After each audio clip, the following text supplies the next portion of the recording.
আসসালামু আলাইকুম। আশা করছি সবাই ভালো আছেন, সুস্থ আছেন। আমার লাস্ট দুটা ভিডিওতে আমি বিএফটি এফএসজে নিয়ে কথা বলেছি। আপনারা অনেকেই বিএফটি বা এফএসজে এই শব্দ দুটা চিনেন, বাট আমি মনে করি শুধু শব্দ জানাই আসলে আসল কথা না।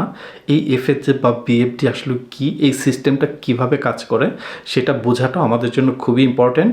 এবং আপনি যদি এই এফএসজে বা বিএফটি নিয়ে জামায়াতে আসতে চান, তাহলে কিভাবে আপনি এফএসজে বা বিএফটির জন্য অ্যাপ্লিকেশন করবেন, আপনার কী ধরনের ডকুমেন্টস লাগতে পারে সেটা বোঝাটাও জানাটাও খুবই ইম্পর্ট্যান্ট। আমাকে গতকালকে একজন ইমেল করেছে যে ভাইয়া গাইডলাইনটা জামায়াতে আপনার এফএসজে বিএফটি নিয়ে ভিডিও দেখেছি, বাট আমি তো ইন্টারনেটে এফএসজে বিএফটির সার্কুলার সার্চ করলাম, আমি তো সার্কুলার খুঁজে পাচ্ছি না। কথা সত্য, ওনার কথা একদম মানে অস্বীকার করার মতো কোনো ওয়ে নাই। কিন্তু বিশ্বাস করেন, জার্মানিতে আমার মনে হয় যে এই মুহূর্তেও আপনি লক্ষ পরিমাণ এফএসজে বা বিএফটি সার্কুলার পাবেন। কিন্তু এখানে একটা কিন্তু আছে, কিন্তু হচ্ছে এফএসজে বা বিএফটি সার্কুলারগুলো একটু হিডেন থাকে। আপনাকে সার্চ স্ট্র্যাটেজি জানতে হবে। আপনি যদি জাস্ট ইন্টারনেটে গুগলে যে সার্চ করেন এফএসজে অথবা বিএফটি ইন জার্মানি, আপনি কিছু সার্কুলার দেখতে পারবেন, কিন্তু সেটা লিমিটেড। কিন্তু আপনি যদি মানে সার্কুলারগুলো দেখতে চান, এই যে বললাম যে লক্ষ সার্কুলার আছে, সেগুলো যদি আপনি দেখতে চান, আপনাকে সার্চ স্ট্র্যাটেজিটা জানতে হবে। ঠিক আছে? এফএসজের সার্কুলারগুলো, বিএফটি সার্কুলারগুলো হিডেন থাকে, আপনাকে সেটা খুঁজে বের করার ওয়েটা জানতে হবে। এটা এইভাবে একটা ভিডিওতে আসলে বলে দেওয়া পসিবল না, সেখানে নানা ওয়েতে আপনাকে এফএসজে বা বিএফটি সার্কুলার খুঁজে বের করতে হবে। তো এখন আসি ভিডিও টপিকে, যে এই যে এফএসজে বা বিএফটির কথা বলছি, জিনিসটা আসলে কি আপনারা গত ভিডিওতে দেখেছেন, আমি এক্সপ্লেন করেছি। এফএসজে বা বিএফটি হচ্ছে একটা ভলান্টিয়ারিং সার্ভিস, বা আমাদের বাংলাদেশে যেটা স্বেচ্ছাসেবামূলক কাজ সেটা। বাট আমাদের জন্য জার্মানির যে এফএসজে বা বিএফটি, এইটা একটা ভলান্টিয়ার সার্ভিস থেকে অনেক বড় কিছু। বিকজ এই এফএসজে বা বিএফটির ভিসা নিয়ে আমরা জার্মানিতে এসে আমরা কি করতে পারবো, যে আমাদের যে ফিউচার গোল, হাউস বিল্ডিং করা, পড়াশোনা করা, জব করা, আমরা কিন্তু এফএসজে বা বিএফটি শেষ করে এই হাউস বিল্ডিং বা স্টাডি বা জব শুরু করতে পারবো জার্মানিতে, যেটাকে আমরা একটা মানে অন্যতম সুন্দর গেটওয়ে হিসাবে দেখতে পারি এফএসজে বিএফটিতে। বিকজ এটাতে আসতে কিন্তু সেরকম কোনো টাকা পয়সাও খরচ হয় না। অনেকে আপনি জিজ্ঞেস করেছেন বা এফএসজে বা বিএফটি নিয়ে জামায়াতে আসতে কত টাকা লাগে। আপনি ভাষা শেখা থাকলে, আপনার যদি জার্মান ভাষা শেখা থাকে, তারপর এটা নিয়ে আসতে আসলে কোনো টাকাই খরচ হয় না। আপনার ম্যাক্সিমাম 20,000 টাকা খরচ হতে পারে বা 30,000 টাকা খরচ হতে পারে। ঠিক আছে? আর যদি গাইডলাইন টু জার্মানির কোর্স করেন, সেখানে হ্যাঁ গাইডলাইন টু জার্মানি একটা কোর্স ফি আছে, সেটাও যদি আপনি একসাথে করেন, তাহলে আপনার ভাষা শেখা এবং কি বলে যে গাইডলাইন টু জার্মানি এই ধরনের একটা কোর্স সব মিলে আমার কাছে মনে হয় যে আপনার 1,20,000 টাকা এনাফ। ঠিক আছে? এই পরিমাণ টাকা আপনার ম্যাক্সিমাম খরচ হতে পারে। আর যদি আপনি কোর্স না করেন, কোর্সে যদি আপনার প্রয়োজন না হয়, তাহলে আপনার জাস্ট ভাষা শেখা এবং হচ্ছে যে অ্যাপ্লিকেশনের যে প্রসেসিংয়ের জন্য অল্প কিছু টাকা প্রয়োজন হয় ডকুমেন্টস প্রিপেয়ার করার জন্য, সেটা, এর বাইরে কোনো খরচ নাই। তো আমি বলবো যে জার্মানিতে আসবেন, সেখানে 1-1.5 লক্ষ 2 লক্ষ টাকা ইটস নাথিং, এটা কোনো খরচই না। এফএসজে বা বিএফটি এই সিস্টেমটা যদি আপনি বুঝতে চান, আপনাকে দুইটা শব্দ খুব ভালোভাবে বুঝতে হবে। একটা হচ্ছে আইনজার্সস্টেলে, আর একটা হচ্ছে ট্রেগার। তো আইনজার্সস্টেলে যেটা, এটা হচ্ছে বেসিক্যালি আপনার কাজের জায়গা, আপনি যেখানে কাজ করবেন, আপনি এই যে ভলান্টিয়ারিং কাজ, যেই প্রতিষ্ঠানে এসে আপনি কাজ করবেন, সেটা হচ্ছে আপনার আইনজার্সস্টেলে। আর এই আইনজার্সস্টেলে কারা হয়ে থাকে, নর্মালি ধরেন একটা কিন্ডারগার্টেন হতে পারে, একটা স্কুল হতে পারে, কোনো একটা হসপিটাল হতে পারে। হ্যাঁ, তো এরা হচ্ছে আপনার যেখানে আপনি বেসিক্যালি কাজ করবেন, সেটা হচ্ছে আপনার আইনজার্সস্টেলে, সেই প্রতিষ্ঠানটা। এবং একটা কথা এখানে বলে দিই, আপনি যখন এফএসজে বা বিএফটি করবেন, তখন কিন্তু আপনি একা কাজ করবেন না, আপনি অন্য মানুষদের সাথে কাজ করবেন। অলওয়েজ আপনার পাশে আপনাকে গাইড করার জন্য একজন থাকবে সেখানে। ওকে? সো আপনি একা কাজ করবেন না, আপনি অন্যান্যদের সাথে কাজ করবেন। এবং ট্রেগার যেটা, এরা হচ্ছে আসল বস। বেসিক্যালি এই যে ট্রেগার, এরাই হচ্ছে জার্মান সরকারের হয়ে এই যে ভলান্টিয়ারিং সার্ভিসগুলো আছে, তারা এই সার্ভিসগুলো অ্যারেঞ্জ করে থাকে। এবং আপনি যদি বাংলাদেশ থেকে এফএসজে বা বিএফটি নিয়ে আসেন, আপনার যে একটা অ্যামাউন্টে টাকা দেওয়া হবে, আপনাকে টাসেন গেল দেওয়া হবে, পকেট মানি, সেটা কিন্তু আপনার আইনজার্সস্টেলে দিবে না, সেটা দিবে ট্রেগার। সো ট্রেগার বেসিক্যালি আপনার এই টাকার ব্যবস্থা করবে, আপনার যা যা খরচ। একজন মানুষ যদি ভলান্টিয়ারিং সার্ভিস করে, তার পেছনে যে খরচগুলো আছে সেগুলো সব কিছু ট্রেগার দেবে। সো ট্রেগার হচ্ছে আসল বস। এবং আপনার এই যে এফএসজে বা বিএফডির কন্ট্রাক্ট যা যা আছে, সব কিছু বেসিক্যালি আপনার ট্রেগার হ্যান্ডেল করবে, আপনার টেক কেয়ার ট্রেগার করবে। কিন্তু আপনি ট্রেগারে কাজ করবেন না, আপনি কিন্তু কাজ করবেন একটা ট্রেগারের আন্ডারে যে আইনজার্স স্টেলেগুলো আছে সেই আইনজার্স স্টেলেতে। তো আমি যদি এভাবে বলি যে এটা যদি একটা ট্রেগার হয়, তো এই ট্রেগারের আন্ডারে অনেকগুলো আইনজার্স স্টেলে থাকে। একটা ট্রেগারের সে 100 আইনজার্স স্টেলে থাকতে পারে, ঠিক আছে? একটা ট্রেগারের আন্ডারে 20, 25, 100টা আইনজার্স স্টেলে থাকতে পারে। তো আপনি যেটা করবেন, আপনার ইন্টারভিউ, আপনার কন্ট্রাক্ট সবই হবে এই ট্রেগারের সাথে। ট্রেগার পর আপনার সাথে যে আইনজার্স স্টেল এটা ম্যাচ করে সেখানে আপনাকে তারা নিয়োগ দিবে, এরকম সিস্টেম। তো আমার মনে হয় যে আমি একটু বুঝিয়ে বলার চেষ্টা করেছি। জিনিসটা এতটা ইজি না বোঝা, আবার কমপ্লিকেটেডও না। আপনি যদি আমার কথার সাথে জাস্ট মিল রেখে একটু ইন্টারনেটে সার্চ করেন, দেখবেন যে এই কনসেপ্টটাই আপনার ক্লিয়ার হয়ে যাবে। এখন আসি অ্যাপ্লিকেশন প্রসেস নিয়ে। আপনি অ্যাপ্লিকেশন করবেন, কিভাবে অ্যাপ্লাই করবেন এফএসজে বা বিএফটির জন্য?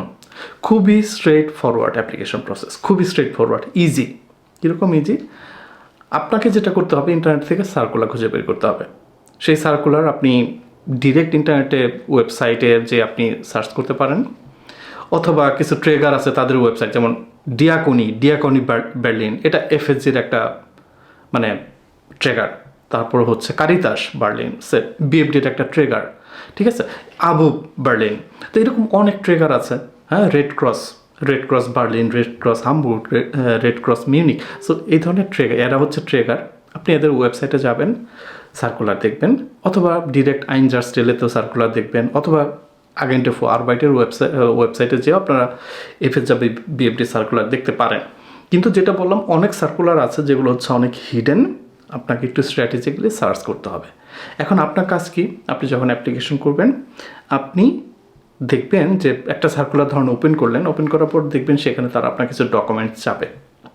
কী ডকুমেন্টস? প্রথম কথা হচ্ছে যে আপনার একটা সিভি চাবে।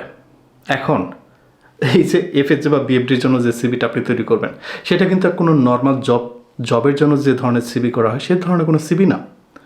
এফএসজে বা বিএফডির জন্য সিভিতে ফোকাস থাকবে আপনার ভলান্টিয়ার ওয়ার্ক, এবং জার্মান স্ট্যান্ডার্ডে হইতে হবে সেই সিভি। ওকে, জার্মানরা কিন্তু তাদের একটা নির্দিষ্ট ফরম্যাট আছে যেটাকে বলা হয় টেবিউলার ফরম্যাট। আপনাকে কিন্তু সেই টেবিউলার ফরম্যাটে সিভি তৈরি করতে হবে। আরও একটা জিনিস লাগবে, যেটা হচ্ছে আনস্ক্রাইবেন বা কাভার লেটার।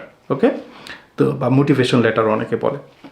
তো আপনার সেটাও কিন্তু মানে আপনাকে অবশ্যই খুবই হাই স্ট্যান্ডার্ড মেনটেন করে একটা আনস্ক্রাইবেন বা কাভার লেটার তৈরি করতে হবে। আপনার যে সার্টিফিকেট আছে, একাডেমিক সার্টিফিকেট, সেগুলো অ্যাটাচ করতে হবে। বেস্ট হচ্ছে যে সার্টিফিকেট, আপনার যে একাডেমিক সার্টিফিকেট আছে সেগুলোকে জার্মান ভাষায় ট্রান্সলেট করে তারপরে অ্যাপ্লিকেশনে সাবমিট করা। সো আপনি কি করবেন?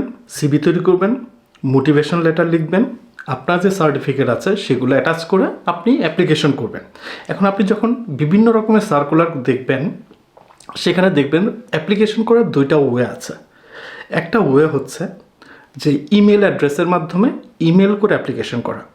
এটা অনেক জায়গায় আপনি দেখতে পারবেন। বেশিরভাগ জায়গায় আপনি যেটা দেখবেন সেটা হচ্ছে যে তাদের পোর্টালে যে অনলাইনে অ্যাপ্লিকেশন সাবমিট করা। এই দুইটা ওয়ে আছে অ্যাপ্লিকেশন করা। আপনি এক একটা সার্কুলার, আপনি যখন সার্কুলারটা ভালো করে পড়বেন তখন সেখানে দেখতে পারবেন কীভাবে অ্যাপ্লিকেশন করতে হবে। বাট অ্যাপ্লিকেশন প্রসেসটা খুবই ইজি। যেখানে আপনাকে বেশি ফোকাস করতে হবে সেটা হচ্ছে আপনার ডকুমেন্টস প্রিপারেশন, এবং ডকুমেন্টস প্রিপেয়ার করার পর কমিউনিকেশন। এখানে অ্যাক্টিভ কমিউনিকেশনটা খুবই জরুরি।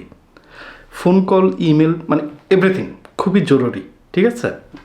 তো এটা হচ্ছে অ্যাপ্লিকেশন প্রসেস। আপনার সাথে ইন্টারভিউ হবে। ইন্টারভিউ আপনার যে আইনজার্স স্টেলে তারা নিতে পারে, অথবা যে ট্রেগার আছে তারাও নিতে পারে। আপনার ইন্টারভিউ হওয়ার পরে আপনি কন্ট্রাক্ট পাবেন, বা এটাকে বলা হয় ফেরাইনবারুং, সেই ফেরাইনবারুং পাবেন। পাওয়ার পর আপনি যে জার্মান এম্বাসি আছে ঢাকাতে, সেখানে একটা অ্যাপয়েন্টমেন্ট চাবেন ভিসার জন্য, এবং যে অ্যাপয়েন্টমেন্ট ডেট পাবেন সেদিন যে আপনি আপনার যত ডকুমেন্টস আছে সেগুলো সাবমিট করে ভিসা নিয়ে জামাইতে চলে আসবেন। এটা হচ্ছে সিস্টেম। এখন এই যে এফএসজে বা বিএফডি এত সহজ আশা বলতেছি, জার্মান ভাষা জানা থাকলে আপনি মোটামুটি চেষ্টা করে চলে আসতে পারবেন। আসলে জার্মান সরকার এই সুযোগটা কেন দিচ্ছে? দেখেন, জার্মানিতে সোশ্যাল বা হেলথ কেয়ার সেক্টরে আসলে প্রচুর সংখ্যক মানুষের প্রয়োজন।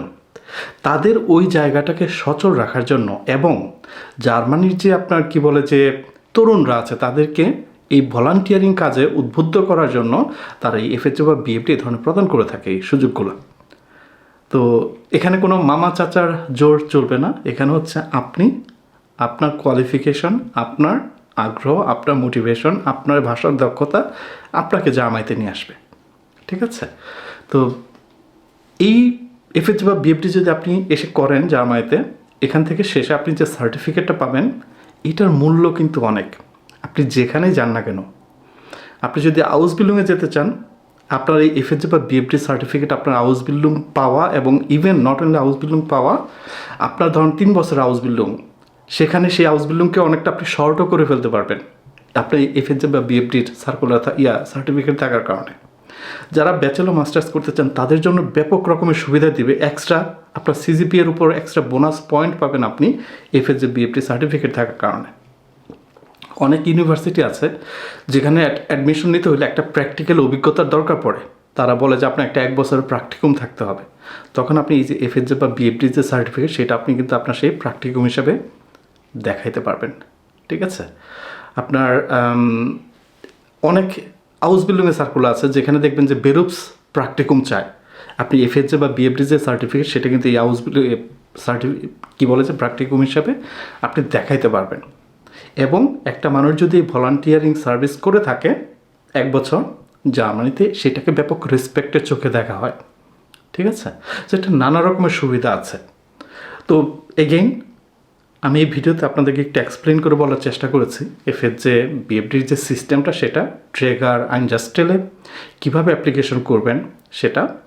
তারপরে যদি আপনারা যদি মনে করেন যে আপনাদের একটা স্ট্রাকচার্ড একটা হেল্প লাগবে A to Z processing guideline, তাহলে গাইডলাইন টু জার্মানির এফএসজি বা বিএফডি যে প্রিপারেটরি কোর্স আছে, আমি অবশ্যই আপনাকে সেটা রেকমেন্ড করব। বিকজ সেখানে গাইডলাইন টু জার্মানি আপনাকে এফএসজি বা বিএফডির টোটাল প্রসেসিং শেখাবে। নট অনলি প্রসেসিং শেখাবে, আপনাকে তারা A to Z গাইড করবে, আপনার পাশে থাকবে সবসময়। আপনাকে কোনো রাস্তায় একা হাঁটতে হবে না। গাইডলাইন টু জার্মানি আপনার সাথে আপনার জার্নিটাতে পুরো সময়টা জুড়ে থাকবে, যতদিন আপনি জার্মানিতে আসতেছেন। ঠিক আছে? guideline2germany.com এই ওয়েবসাইটে যে বিএফডি বা এফএসজি যে প্রিপারেটরি কোর্স আছে সেটা অবশ্যই দেখবেন। ভালো থাকবেন সবাই। পরে ভিডিওতে কথা বলবো। টিল দেন, আল্লাহ হাফেজ।